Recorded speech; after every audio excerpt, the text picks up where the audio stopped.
Yes, good evening.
आज एक और very important topic exam point of view से, कौन सा? Medication error.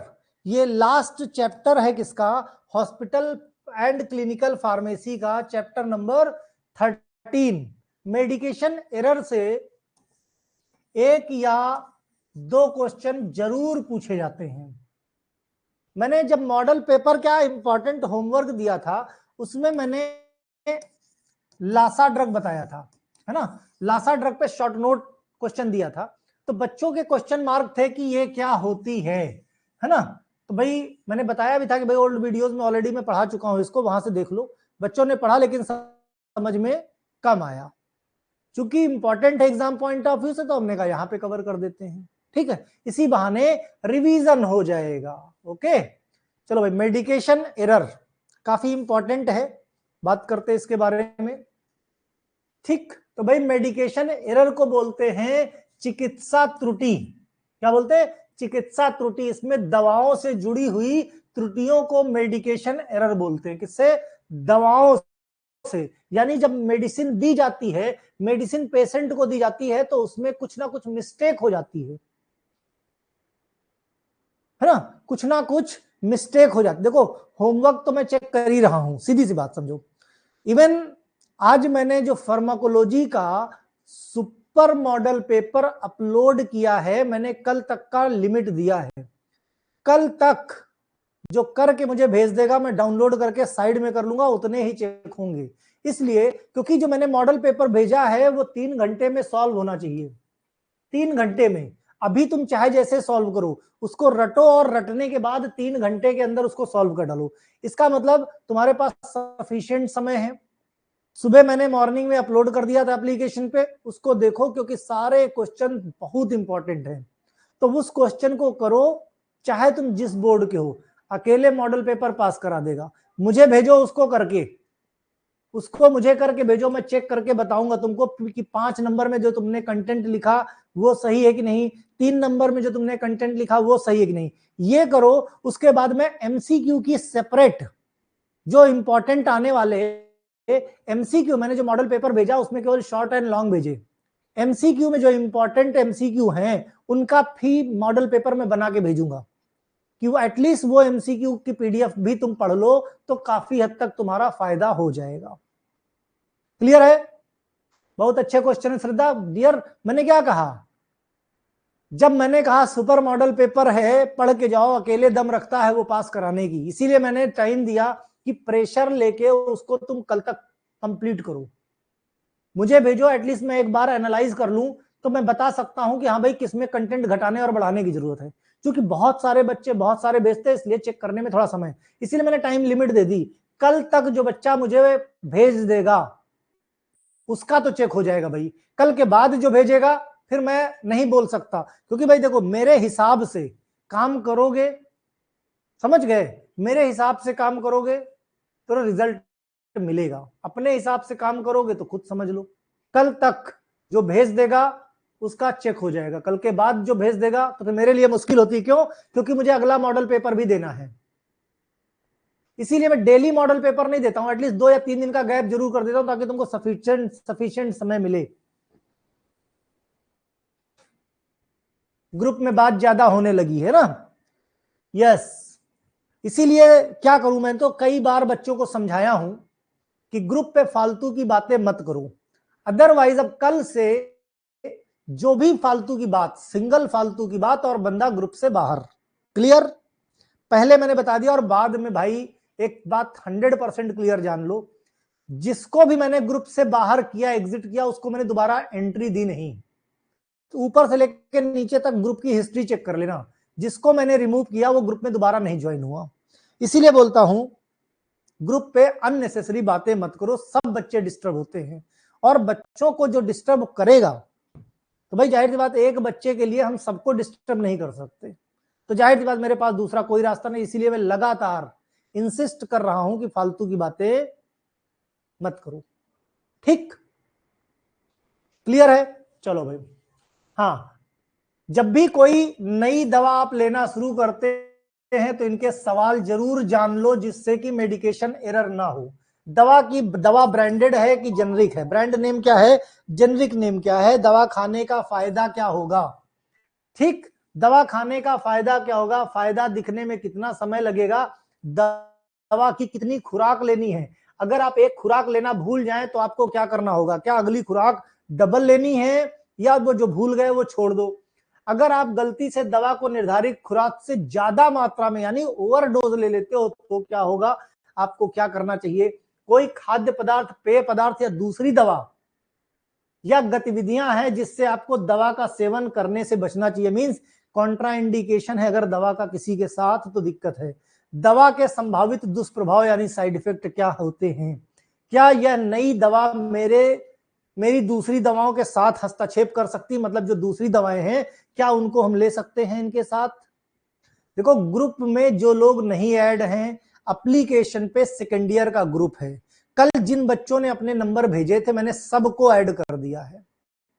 कल की क्लास के बाद कल भी मैंने यही बात कही थी, है ना। यहां भेजने से बेटर है कि एप्लीकेशन पे सेकेंड ईयर का ग्रुप बना हुआ है, वहां पे आप अपना नाम और नंबर सेंड करो, आपको ग्रुप में मैं टीम को बोल दूंगा, वो ऐड कर लेंगे। जितने लोग उन्हें कल भेजा था उन सबको ऐड कर दिया गया है, राइट। जिनके नंबर रजिस्टर्ड हैं, जिनके नंबर रजिस्टर्ड नहीं उनको खाली नहीं ऐड किया गया है। ठीक, अतिया मैंने बताया ना, जो भी हो सब लोग वहां पे सेकेंड ईयर के ग्रुप में डाल दो, ऐड हो जाओगे। ओके। मेडिकेशन एरर, चिकित्सा त्रुटि, मेडिकेशन एरर ब्रॉडली डिफाइंड, चूंकि जो मेडिकेशन एरर है ये क्या है, ब्रॉडली डिफाइंड है। ठीक, मतलब इसका जो डेफिनेशन है वो कई बड़े लेवल तक है, क्योंकि मेडिकेशन एरर बहुत सारे ऐसे रीजन हैं जिनकी वजह से मेडिसिन लेने में दिक्कत हो सकती है, मींस त्रुटि हो सकती है, एरर हो सकता है। Defined as error in the prescribing. पहली गलती कहां, दवा को प्रेस्क्राइब करने में, यानी डॉक्टर कर सकता है, कुछ लिखने में गलती हो गई।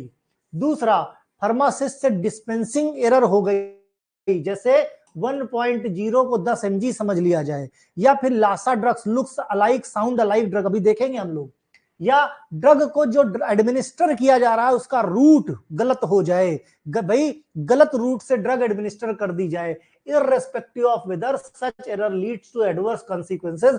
जो भी एरर हैं इस तरीके के, ये सारे के सारे एरर, अब देखो मैंने साफ साफ बताया, यहां नंबर ना भेजो, यहां मैसेज ना करो, मैसेज और नंबर कहां भेजना मैंने वो भी बता दिया। उसके बाद भी कंटिन्यूअसली आप लोग समझते नहीं हो।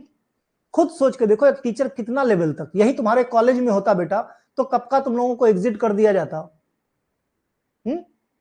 खुद सोचो भाई, ये पढ़ाई मेरे लिए नहीं है, मुझे क्या, मैं बोल दूंगा, मैं पढ़ा के चला जाऊंगा, खत्म। तुम्हारा सिर्फ तुम्हारा नुकसान है, मैं नहीं चाहता तुम्हारा नुकसान हो, पढ़ाई करो अच्छे से, है ना, ताकि अच्छे नंबर पाओ। देख रहे हो कितनी बैक लगती है, अभी तो सरदर्द हो गया एग्जिट एग्जाम का। अगर इधर से नहीं निकलोगे, एग्जिट एग्जाम नहीं दे पाओगे। सोचो बैक, मेरे पास एक बच्चे ने आज एडमिशन लिया है 2021 बैच का, 2021 से कंटिन्यूअसली उसकी बैक लगती चली आ रही है। सोच के देखो, 2021 से लगातार उसकी बैक लगती चली आ रही है। आज उसने फर्स्ट ईयर में, मतलब फर्स्ट ईयर नहीं निकाल पाया, किसी ने बताया कि यहां पे ज्वाइन कर लो, उस बच्चे ने आज ज्वाइन किया है, और यूपीबीटी का 1.5 महीने बाद एग्जाम है, बताओ, समझ गए।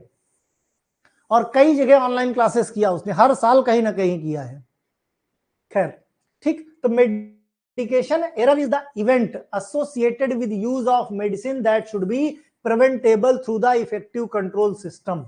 तो मेडिकेशन एरर जो है, यानी चिकित्सा त्रुटि जो है, ये क्या है, एक तरह का इवेंट है। जैसे इवेंट क्या, प्रोग्राम होते हैं, तो प्रोग्राम क्या है, कंट्रोल किए जा सकते हैं। ये जो त्रुटियां हैं, जो गलतियां हैं, जो एरर हो रहे हैं, इन सारी एरर को कंट्रोल किया जा सकता है, ये कंट्रोलेबल है। ठीक है, ये कंट्रोल की जा सकती हैं, यानी these error should be preventable. ये जितनी भी एरर हो रही हैं, इन एरर से पर्सन को यानी पेशेंट को बचाया जा सकता है। Medication error is any preventable event, मतलब इसमें से कोई ऐसी एरर नहीं है जो एरर ठीक ना की जा सके। अगर आप पढ़े लिखे जागरूक हैं तो इनमें से जितनी एरर दी हैं, भाई डॉक्टर जागरूक है, लापरवाह नहीं है, तो प्रिस्क्रिप्शन कभी गलत नहीं हो सकता। फार्मासिस्ट अगर सही है, कभी गलती नहीं होगी। डिस्पेंसिंग एरर तभी होती है जब फार्मासिस्ट का लाइसेंस लगा हो और काम हाई स्कूल फेल लड़का कर रहा हो। ठीक है, रूट ऑफ एडमिनिस्ट्रेशन, अगर नर्स वाकई में क्वालिफाइड है तो रूट ऑफ एडमिनिस्ट्रेशन जो लिखा है उसमें मिस्टेक होने का कोई चांस नहीं है। यानी इनमें से जितनी भी एरर दिखाई दे रही हैं, वो सारी एरर ठीक की जा सकती है। Okay, patient harm while the medication is the control, health care professional, patient और कंज्यूमर। कहने का मतलब हर वो तरीका जो मेडिसिन की वजह से पेशेंट को नुकसान पहुंचा रहा है, उसको कंट्रोल किया जा सकता है। Such event may be related to professional practice. ये क्या है, प्रोफेशनल प्रैक्टिस, चाहे फार्मासिस्ट हो, चाहे नर्स हो, चाहे डॉक्टर हो, ये उनकी गलतियां हैं। ठीक, हेल्थ केयर प्रोडक्ट की गलतियां हैं। हेल्थ केयर प्रोडक्ट में कैसी, हेल्थ केयर प्रोडक्ट मतलब दवाओं की गलतियां हैं। कहोगे दवा की कौन सी गलती हो गई, गलती इंसान की होती कि दवा की होती? दवा की गलती है कि वो दवा कैसी है, लासा है, looks alike and sound alike. अभी बात करेंगे उसके बारे में हम लोग। प्रोसीजर गलत हो सकता है, जिस सिस्टम को दिया गया है प्रिस्क्रिप्शन के लिए, वो सिस्टम ऑर्डर ऑफ कम्युनिकेशन, बीस जो कम्युनिकेशन है पेशेंट, फार्मासिस्ट, नर्स और डॉक्टर के बीच में, वो कम्युनिकेशन सिस्टम पूरी तरीके से ट्रांसपेरेंट नहीं है, मींस ट्रेनिंग की कमी है, ऑर्गेनाइज्ड मैनर में नहीं है। ठीक है, तो उसको ठीक करने की जरूरत है। अब ध्यान से देखो भाई, प्रेस्क्रिप्ट ये जो त्रुटि है क्यों नहीं हो सकती, बिल्कुल भाई। सबसे पहले गलती अगर हुई, माना कि प्रिस्क्रिप्शन में गलती हुई, गलत प्रिस्क्रिप्शन दे दिया गया, अगर प्रिस्क्रिप्शन गलत तो डिस्पेंसिंग भी गलत होगी। भाई जाहिर सी बात है ना, शुरुआत ही गलत हो गई तो डिस्पेंसिंग एरर तो होगी ही होगी, और ड्रग एडमिनिस्ट्रेशन एरर भी होगा क्योंकि सही चीज नहीं जा रही है। माना प्रिस्क्रिप्शन ठीक, यहां कोई एरर नहीं, गलती डिस्पेंसिंग से शुरू हुई तो भी आगे गलती। माना ये भी ठीक, ये भी ठीक, लेकिन रूट ऑफ एडमिनिस्ट्रेशन ड्रग का गलत कर दिया, तो कहीं पर भी चूक हो जाए, अल्टीमेटली मेडिकेशन एरर की कैटेगरी में ही आएगा। चाहे डॉक्टर गलती करे, चाहे फार्मासिस्ट गलती करे, यहां पे पेशेंट और नर्स दोनों का रोल है। भाई अगर पेशेंट इन पेशेंट है, हॉस्पिटल में एडमिट है, तो उसको दवा कौन खिलाएगी, नर्स खिलाएगी। गलत रूट से दे दिया तो भी मेडिकेशन एरर। अगर पेशेंट आउट पेशेंट है, मतलब दवा लेके घर चला गया है अपने और खुद गलत रूट ऑफ एडमिनिस्ट्रेशन कर रहा, गलत रूट से दवा खा रहा है, तो भी मेडिकेशन एरर की कैटेगरी में आता है। राइट, तो ये मेडिकेशन एरर के टाइप्स मतलब इस तरह से हो सकते हैं। क्या क्या हो सकता है एक बार फिर से देखेंगे। प्रिस्क्रिप्शन एरर हो सकता है, ओमिशन एरर हो सकता है, मींस जो प्रिस्क्राइब किया गया वो समझ नहीं पाए, सामने वाला समझ नहीं पाया।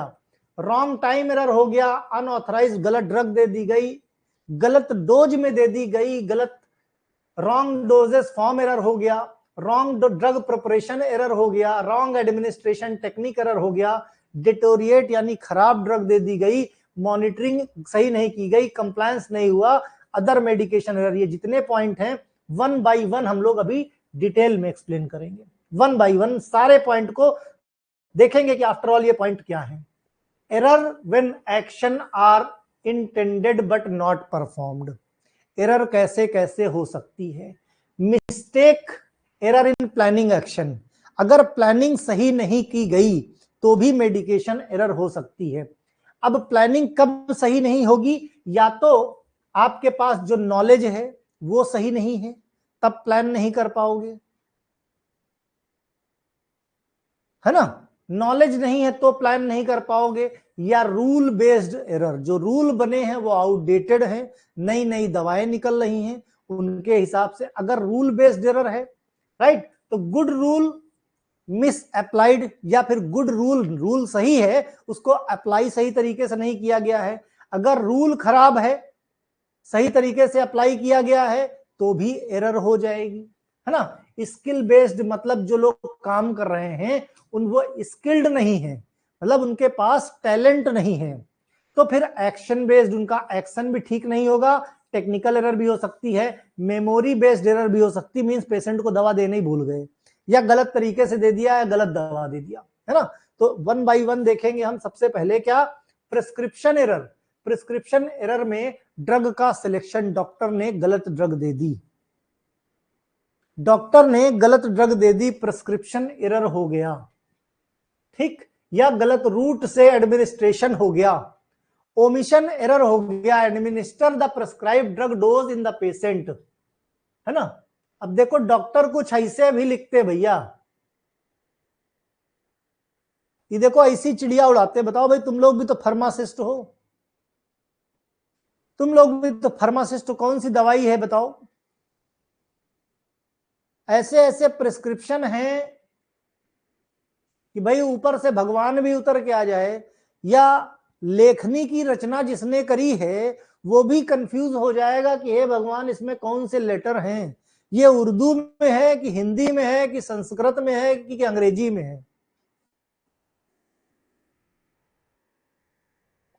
है ना। देखो एक ने पढ़ लिया ये पीसीएम लिखा है, कॉम्बी फ्लेम लिखा, सही बात, बहुत बढ़िया, तब इसीलिए तो तुम लोग फार्मासिस्ट बन रहे हो। देखो दुबे जी बोला सिमेटिडीन लिखा है, कोई बोला पीसीएम लिखा, मतलब फार्मासिस्ट का क्या है कि बेटा पढ़ पाओ चाहे ना पढ़ पाओ, दवाई बेचनी है। मतलब अब देख लो सामने ही है कि ओवर कॉन्फिडेंस, पढ़ लिए और पेशेंट देगा तो उसको ये दवाई दे भी देंगे, अब भले उसमें दूर दूर तक कोई वास्ता ना हो। सिरप है नितेश कह रहे सिरप लिखा है, पता नहीं कौन सा सिरप लिखा है, अगर ये सिरप है तो उसके आगे नाम भी तो कुछ होगा, मतलब कुछ भी, अगर पर्चा आया है तो दवा डिस्पेंस करनी है भाई। देखो कमाई के साथ कोई समझौता नहीं है ना, हम पढ़ पाए चाहे ना पढ़ पाए, अगर पर्चा आ गया तो दवा तो भाई हम देंगे। पेशेंट को हम क्यों बताएं कि हम पढ़ नहीं पा रहे हैं, कुछ ना कुछ तो हम दवाई दे ही देंगे, और बेचारा पेशेंट गरीब आदमी फंस जाता है चक्करों में। और ऐसे ही फार्मासिस्ट क्या करते हैं, फार्मेसी प्रोफेशन का नाम खराब कर देते हैं। क्या करना चाहिए फार्मासिस्ट को, भाई जाहिर सी बात है जिस डॉक्टर ने दिया है उस डॉक्टर से कंसल्ट करना चाहिए और पूछना चाहिए कि ये कौन सी दवाएं लिखी हैं, और उसके बाद दवा देनी चाहिए, है ना। सिर्फ बनिया वाला काम नहीं भाई, देखो ये फार्मेसी प्रोफेशन है, बनिया थोड़ी हो कि भाई दाल में कंकड़ मिला के भी दिए दे रहे हो।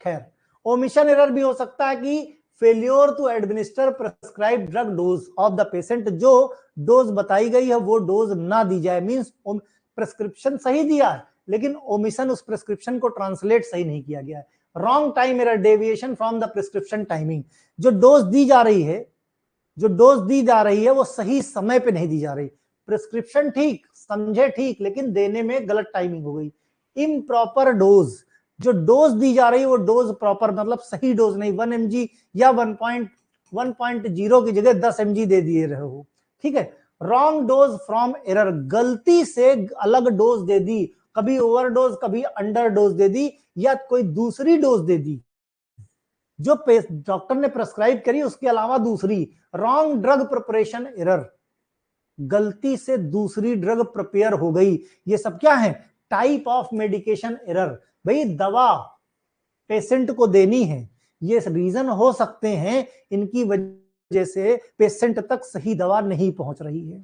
ठीक है, रॉन्ग एडमिनिस्ट्रेशन या टेक्निक एरर, या तो गलत तरीके से एडमिनिस्टर की जा रही है या गलत टेक्निक से, जो टेक्निक इस्तेमाल कर रहे हो वो टेक्निक तुम्हारी ठीक नहीं है। मतलब इन अप्रोप्रिएट प्रोसीजर या improper technique in administration of drugs. Deteriorated drug error, मतलब एक्सपायर्ड ड्रग दे दी पेशेंट को, जो ड्रग देनी है वो ड्रग कैसी है, खराब हो गई है, मतलब एक्सपायर्ड हो गई है। मॉनिटरिंग ड्रग एरर, जो ड्रग दी गई है तो पेशेंट को क्या करना है, बाद में मॉनिटरिंग करनी है कि उस ड्रग का क्या इफेक्ट है, तो वो मॉनिटरिंग प्रॉपर नहीं कर पा रहे। Failure to review the prescribed regimen. ठीक, कंप्लायंस एरर, अगर आपको पता है कि किसी पेशेंट के साथ दवा में दिक्कत है तो आपको प्रिकॉशनरी आपको मॉनिटरिंग करनी पड़ेगी कि पेशेंट दवा खाए। बहुत सारे पेशेंट होते हैं सही दवा दे दो, अब पेशेंट दवा ही नहीं खाएगा तो क्या होगा, वो भी एक मेडिकेशन एरर कैटेगरी में आएगा। कुछ और भी हैं दूसरे तरीके की एरर्स जो इस कैटेगरी में डाली जा सकती हैं। राइट, अब कौन से कॉन्सिक्वेंसेस हो सकते हैं, टाइप तो हमने देख लिए, लेकिन वो टाइप किस तरीके से हो सकते हैं, तो भाई या तो गलत दवा कब जाएगी, या तो एक्सपायर्ड प्रोडक्ट तुमने दे दिया, गलत ड्यूरेशन में दवा दे दी, इनकरेक्ट दवा को प्रिपेयर सही नहीं किया, गलत स्ट्रेंथ 5 mg की जगह 10 mg दे दी, 10 mg की जगह 100 mg दे दी, इनकरेक्ट रेट से दिया, गलत टाइमिंग में दिया, गलत डोज दिया, इनकरेक्ट डोज दिया, ये कॉन्सिक्वेंसेस हैं। ठीक, या फिर गलत patient, incorrect patient action, this occurs medication when patient take inappropriately, means गलत तरीके से डबल डोज ले ले, सिंगल डोज ले ले, या दवा लेना ही भूल जाए। राइट, नॉन एलर्जेंस, अगर पता है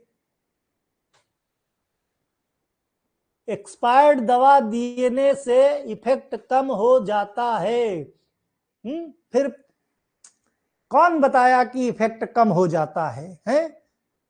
कई बार देखो क्या है ना, जो दवा की सेल्फ लाइफ होती है कि भाई की एक्सपायरी 10 महीने है, 24 महीने है, 36 महीने है, तो 36 महीने तक दवा अपने फॉर्म में रहेगी।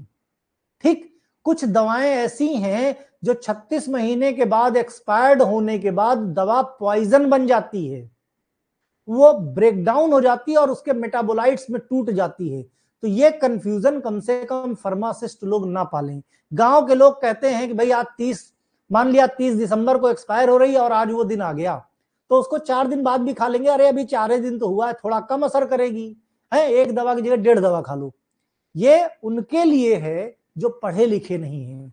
दवा डिटोरिएट हो जाएगी, दवा हाइड्रोलाइज हो जाएगी, दवा टूट जाएगी, और फिर डिपेंड करता है कि टूटने के बाद जो प्रोडक्ट बने हैं वो हमारी बॉडी के लिए टॉक्सिक है या कम इफेक्टिव है या ज्यादा इफेक्टिव है।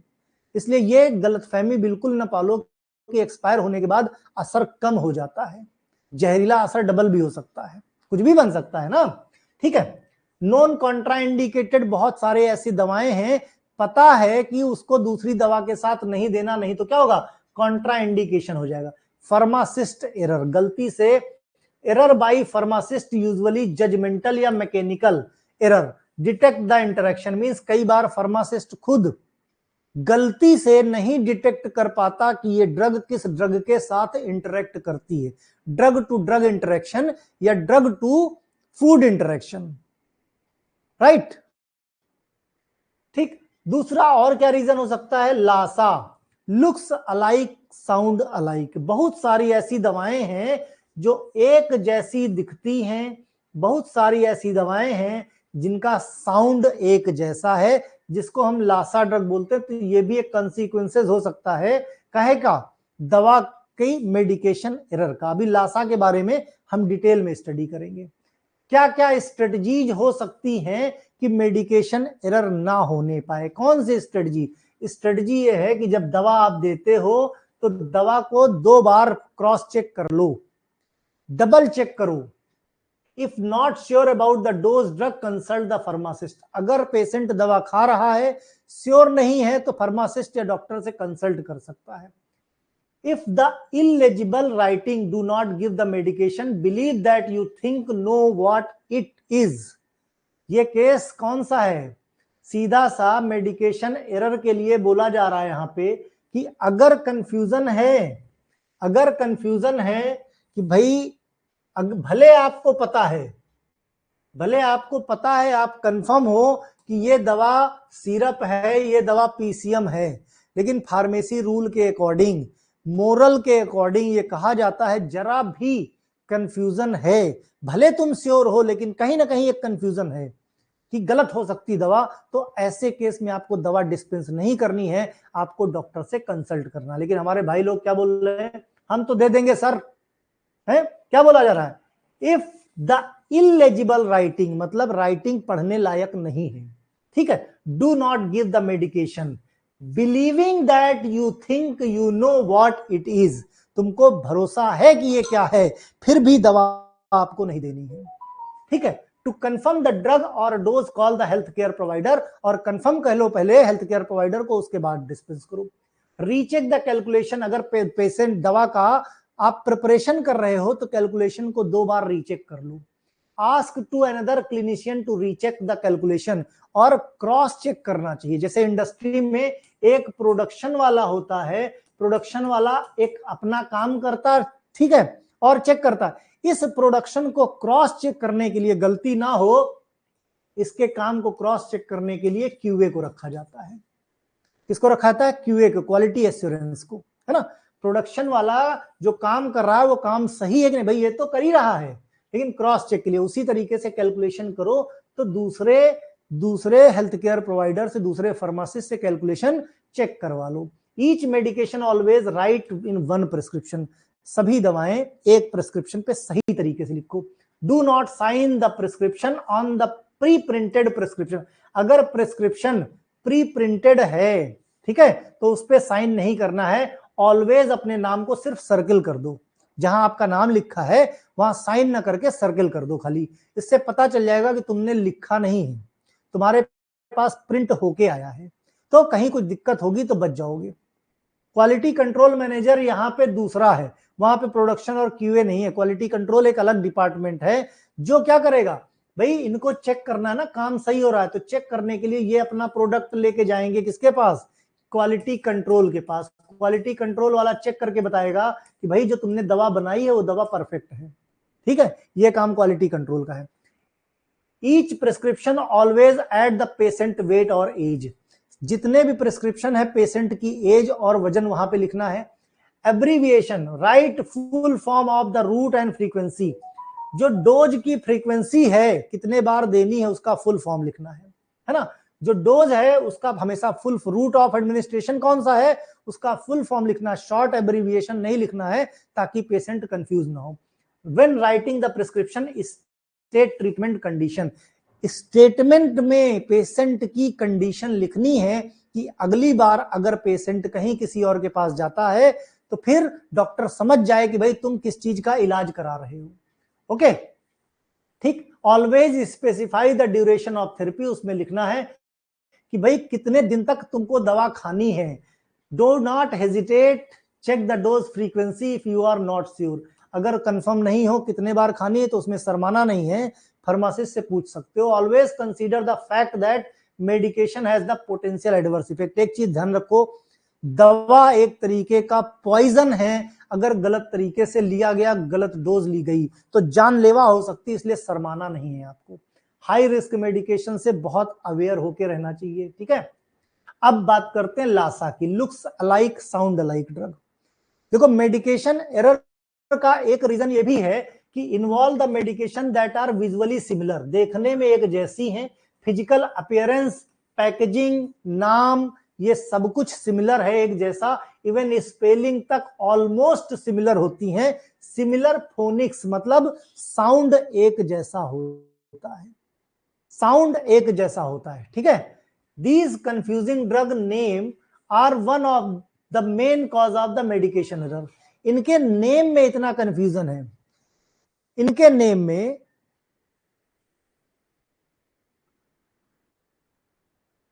डीएस कुमार कह रहे हैं एग्जाम्पल दीजिए जो ड्रग पॉइजन हो जाती है एक्सपायरेशन के बाद। डियर, मुझे यहां तुम्हें कोई एग्जांपल देने की जरूरत नहीं है ना, और ना तुमसे कोई पूछने जा रहा है, लेकिन एज ए फार्मासिस्ट तुमको ये चीज पता होनी चाहिए। लेमैन लैंग्वेज नहीं, गांव के देहाती आदमी की तरह मत बात करो कि दवा एक्सपायर हो जाएगी तो असर कम हो जाएगा। अगर किसी पढ़े लिखे के सामने बोलोगे तो यही कहेगा कि वाकई में तुम कभी कॉलेज नहीं गए हो। दवा की फिजियोलॉजी को समझने की कोशिश करो।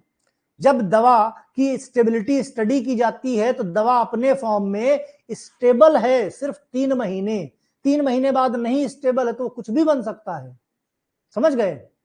तो यहां पे न तुमसे किसी सब्जेक्ट में नहीं पूछा जा रहा, जो पूछा जा रहा है उसके जवाब तुमको यहां मिल जाएंगे। ठीक है? There are the many sound looks like drug would be result medication. अगर बहुत से ऐसी दवाएं हैं जो एक जैसी दिखती हैं, एक जैसा उनका साउंड है, राइट, एक जैसी दिखती हैं, एक जैसा उनका साउंड है, जिसकी वजह से प्रिस्क्रिप्शन एरर हो रहा है। जैसे जैसे जैसे जैसे जैसे देखो ध्यान से, ये दोनों देखने में एक जैसी हैं, देखो ध्यान से, बिल्कुल पैकेजिंग भी एक जैसी है कि नहीं, एकदम 25 mg RX only, same company, सब कुछ, 100 टैबलेट। फर्क कहां है? फर्क सिर्फ देखो यहां है, और वो भी काहे की वजह से है? टॉलमैन लैटरिंग की वजह से। अभी टॉलमैन लैटरिंग क्या होती है उसके बारे में बात करेंगे, है ना, इसीलिए कंफर्म हो गया, नहीं तो एक जैसी दिखने लगती।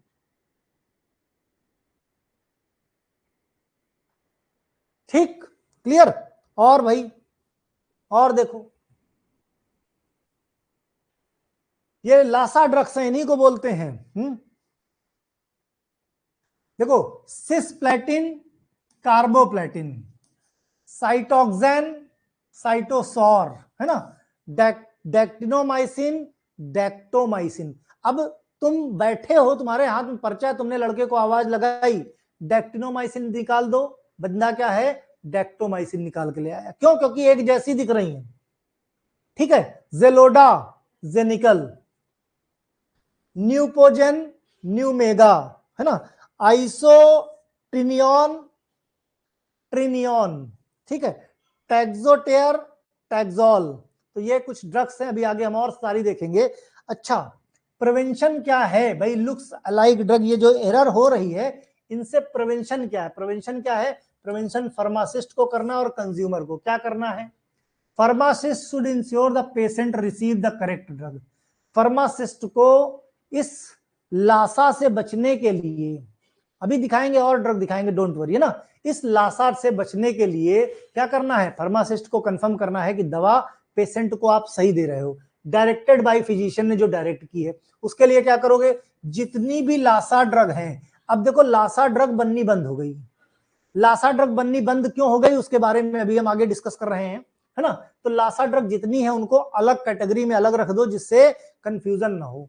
ठीक है? Installing the warning system staff computer, और कंप्यूटर पे जब टाइप किया जा रहा है तो जहां लासा ड्रग आए तो सॉफ्टवेयर में अलार्म सिस्टम एक्टिवेट कर दो कि जैसे ही लुक्स लाइक या साउंड लाइक ड्रग टाइप किया जाए वैसे ही अलार्म बजे, और जो भी काउंटर पे बैठा है सॉफ्टवेयर यूज कर रहा है उसको तुरंत पता चल जाए कि इस ड्रग को वेरीफाई करना है, ये तो लासा ड्रग कैटेगरी की है। ठीक है? तो वार्निंग सिस्टम कंप्यूटर पे होना चाहिए, डबल चेक करनी चाहिए ऐसी ड्रग को, contacting the physician in case अगर किसी तरह का कोई क्लैरिफिकेशन नहीं हो पा रहा है प्रिस्क्रिप्शन में तो तुरंत डॉक्टर को कंफर्म करना चाहिए। कंज्यूमर क्या कर सकता है? Consumer must be aware why the particular drug is prescribing. Consumer को पता होना चाहिए कि उसको ये दवा क्यों दी गई है। Appropriate use of the medication, और उस दवा का क्या यूज है ये कंज्यूमर को पता होना चाहिए। They should confirm that physician has clearly written the name. अब फिजिशियन जो है साफ साफ नाम लिखा है, ये कंफर्म होना चाहिए किसको? कंज्यूमर को। मींस हम दवा लेने जा रहे हैं पेशेंट को। हालांकि इंडिया में बहुत सारे ऐसे पेशेंट हैं जिनको यही नहीं पता है कि उनको कौन कौन सी दवा दी गई है। उनको तो फार्मासिस्ट पुड़िया बना के दे देता है, इसको सुबह खा लेना, इसको शाम खा लेना, रात को खा लेना। उसको इस बात से भी फर्क नहीं पड़ता कि उसके अंदर दवा कौन कौन सी है, क्या नाम है, उससे कोई मतलब नहीं। वो उठाएगा, पुड़िया खोलेगा, मुंह में डालेगा, गटगट पानी पी जाएगा, है ना। लेकिन बताया मैंने कि अगर इस तरह के मेडिकेशन एरर हो रहे हैं तो ये वो तरीके हैं जिनसे बचा जा सकता है। ठीक, after buying they should ensure the see whether the drug hand in the same as one in the prescription. तो कंज्यूमर क्या करेगा, जब खरीदता है दवा तो उसको इंश्योर कर लेना चाहिए कि प्रिस्क्रिप्शन में जो दवाएं हैं वही दवा उसने खरीदी या उसको डिस्पेंस हुई या कोई दूसरी मिल गई।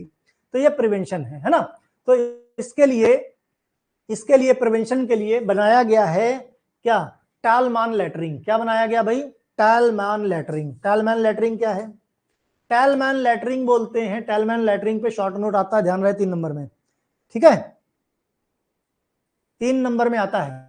टॉलमान लेटरिंग एरर प्रिवेंटिंग स्ट्रेटजी है। क्या है, एरर प्रिवेंटिंग स्ट्रेटजी का है कि लासा की, reduce the risk of LASA, reduce the risk of LASA means looks alike. Tall man lettering करके हम लासा ड्रग से को ठीक कर सकते हैं।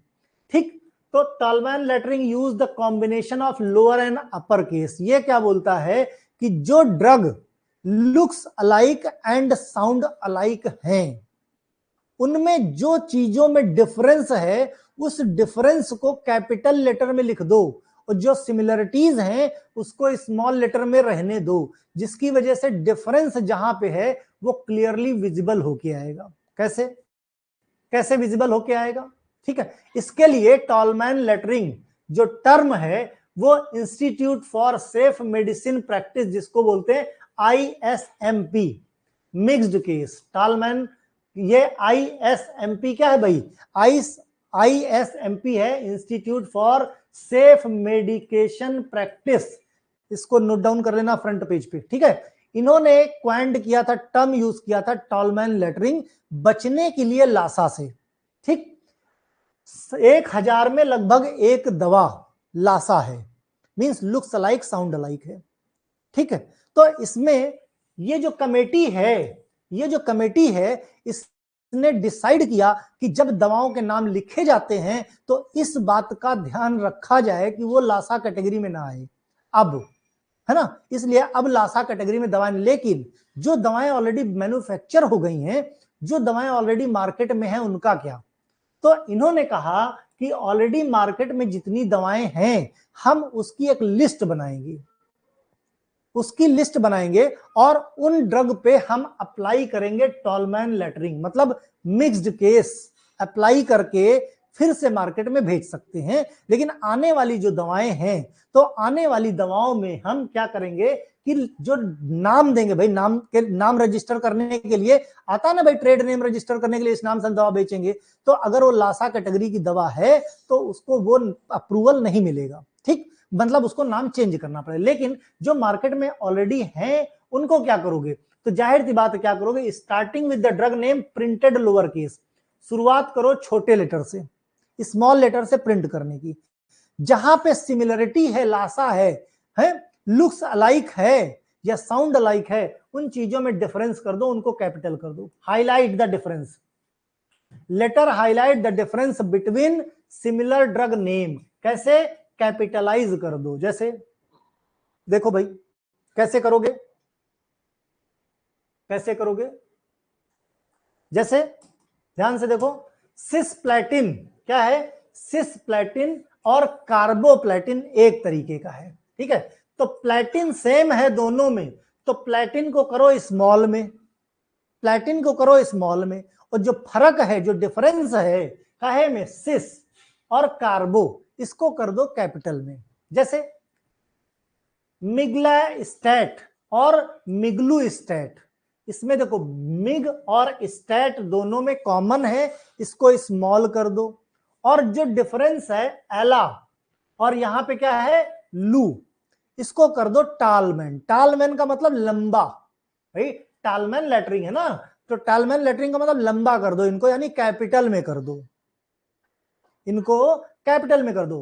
ट्राजोडोन, ठीक है, और ट्रेमाडोल, तो ट्राओल, इसको क्या करो स्मॉल में। जोड और मैड, ये डिफरेंस है तो इसको करो कैपिटल में, ठीक है। तो इस तरीके से हम क्या कर सकते हैं, टॉलमैन लेटरिंग करके लुक्स अलाइक और साउंड अलाइक ड्रग का हम डिफरेंस पता कर सकते हैं, जिसकी वजह से मेडिकेशन एरर ना हो, ठीक है। तो 2008 में बेसिकली 2008 में आईएसएमपी ने मेंटेन की एक ड्रग नेम की लिस्ट, रिकमेंड की बोल्डेड टालमैन लेटरिंग के लिए। कितना, कब? 2008 में आईएसएमपी ने एक लिस्ट मेंटेन करी, और इस लिस्ट में कौन था? इस लिस्ट में वो दवाएं थी जो मार्केट में ऑलरेडी मार्केटेड हैं। भाई नई दवा तो हम बनने नहीं देंगे, इन्होंने बना दिया कि भाई आईएसएमपी ने रूल बना दिया कि लासा ड्रग्स नाम से जो आएगा उसको अप्रूवल नहीं मिलेगा, लेकिन ऑलरेडी जो मार्केट में है उनका तो इलाज करना पड़ेगा ना, ताकि मेडिकेशन ना एरर हो। तो इन्होंने लिस्ट बनानी शुरू करी कि कौन कौन सी ड्रग है, उसको लासा की लिस्ट में बनाओ, और उसको मैन्युफैक्चरर से बात करो कि भाई उसको इस तरीके से नाम लिखो उसका। जैसे, ठीक है, लेवेट्रासिटैम है ना, लिवोफ्लॉक्सासिन। अब देखो, इट्रा और फ्लॉक्सा डिफरेंस है, ऑक्सीकॉन्टिन और ऑक्सीकोडॉन, ऑक्सी सेम है दोनों में, कॉन्टिन कोडॉन डिफरेंस है, तो उसको क्या करो, उसको हाईलाइट करो। कहने का मतलब जो डिफरेंस, जो कॉमन है उसको स्मॉल में रखो, और जो डिफरेंस है उसको हाईलाइट कर दो, ताकि पता चल जाए कि ये दवा वो नहीं है। ठीक है, सिस्प्लेटिन, कार्बोप्लेटिन, इसी तरीके से साइक्लोफॉस्फामाइड कंफ्यूज हो जाता है साइक्लोस्पोरिन से, तो साइक्लो सेम है, साइक्लो स्मॉल कर दो, है ना। स्पोरीन और फॉस्फा ये क्या है, डिफरेंस है, तो इसको कैपिटल कर दो। साइक्लोसेरीन ऑलरेडी, और ये सब क्या है, ये सब ऑलरेडी एडेड हैं एफडीए की लिस्ट में। पायरिडोस्टिग्मिन, फाइसोस्टिग्मिन, ये कैसी है, एक जैसी सुनने में आती हैं, तो फाइसो और पायरिडो कैपिटलाइज कर दो, जहां पे डिफरेंस है, जिसकी वजह से ये समस्या खत्म हो जाती है। ये क्या थी, लासा ड्रग्स और उनसे बचने के उपाय। आईएसएमपी के हिसाब से टॉलमैन लेटरिंग, ये शॉर्ट नोट आते हैं 3-3 नंबर में, 5 नंबर में भी आ सकते हैं। मेडिकेशन एरर आ सकता है, और कौन, या फिर आ सकता है कि वो कौन सी स्ट्रेटजीज हैं जिन स्ट्रेटजी से हम मेडिकेशन एरर रोक सकते हैं, तो लासा स्ट्रेटजी भी उसमें से एक है। क्लियर है? ठीक है, सत्यम ऑफर लेटर मैक्लियोड फर्मा का, यस तुमने ऑलरेडी भेज दिया है व्हाट्सएप ग्रुप में, तो अब यहां दिखाने की जरूरत नहीं है, नहीं भेजा होता तो मैं दिखा देता। भाई सत्यम ने, ठीक है, देखो सत्यम ने भाई मैक्लियोड फार्मा, जो कि काफी अच्छी कंपनी है इंडिया के अंदर, अपनी बद्दी में है, इसका प्लांट है, बद्दी में है, सिक्किम में है, दमन में है ना। तो इसका भाई डी एज ए डी फॉर्म इसने इंटरव्यू दिया था और इसका सिलेक्शन हो गया है। स्टाइपेंड शुरू के 3 महीने एज ए ट्रेनी काम करेगा, तो ट्रेनिंग टाइम पे इसको 8,000 रुपए का स्टाइपेंड मिलेगा, और ट्रेनिंग जैसे ही खत्म हो जाएगी 1.9 लाख का पैकेज इसको मिलना शुरू हो जाएगा। जैसे ही पास होगा तो इसके हाथ में जॉब है। ठीक है, तो जो बच्चे पूछ रहे थे कि डी फॉर्म लेवल पे क्या इंडस्ट्री जा सकते हैं, तो देखो उसका सीधा जवाब सत्यम। और सिर्फ सत्यम नहीं, ऐसे बहुत सारे बच्चे हैं, लखनऊ के हैं, गोंडा के हैं। इस वक्त मैक्लियोड क्या कर रही है, यूपी के अंदर घूम रही है बच्चों का प्लेसमेंट करने के लिए। अब इसमें क्या है, अगर ये बंदा, ज्यादा नहीं बोलता हूं, 3 साल इंडस्ट्री में रह गया और ईमानदारी से इसने काम किया, तो तुम बेटा डी फॉर्म करके गए हो, अगर काम तुम कंपनी के मुताबिक सही से करोगे, सबसे रिलेशन ठीक रखोगे, तो कंपनी खुद स्पॉन्सर करके तुमको बी फॉर्म करा देगी। मतलब जॉब के साथ साथ पैसे भी आएंगे और क्वालिफिकेशन भी तुम्हारी बढ़ जाएगी। तो यही, जिस पोस्ट पे जा रहे हो, जो पैसा अभी थोड़ा कम दिख रहा है, जैसे ही तुम्हारा बी फॉर्म हो जाता, तुम्हारा पैसा डबल से 3 गुना बढ़ जाएगा। मतलब 3 साल के अंदर नहीं कुछ है तो तुम लगभग 40-45 हजार रुपए महीने कमाना शुरू कर दोगे, अगर ठीक से काम किया तो। जिस तरीके यहां काम कर रहे हो, अगर रूटीन यही रहा तो फिर गड़बड़ है। ठीक है, क्योंकि यहां ईमानदारी से तुम लोग पढ़ नहीं रहे हो। क्लियर?